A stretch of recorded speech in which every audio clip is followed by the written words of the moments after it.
Hayath Nagar police station పరిధిలోని పెద్ద Amberpet outer ring road service రోడ్లో రోడ్డు ప్రమాదం చోటు చేసుకుంది. రంగారెడ్డి జిల్లా అబ్దుల్లాపూర్ మెట్ మండలం కోహెడ గ్రామంలో నివాసం ఉంటున్న రమావత్ మాన్ సింగ్ యాదాద్రి భువనగిరి జిల్లా యాదగిరిగుట్ట ట్రాఫిక్ పిఎస్లో విధులు నిర్వర్తిస్తున్నాడు.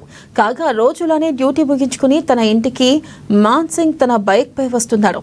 అయితే పెద్ద అంబర్పేట్కు రాగానే మాన్ సింగ్ ముందు వెళ్తున్న టిప్పర్ సడన్ బ్రేక్ వేయడంతో ఆ టిప్పర్ను మాన్ సింగ్ నడుపుతున్న బైక్ వెనక నుండి బలంగా ఢీకొట్టింది. దీంతో మాన్ సింగ్ తలకు తీవ్ర గాయాలయ్యాయి. అక్కడికక్కడే కానిస్టేబుల్ మాన్ సింగ్ మృతి చెందాడు.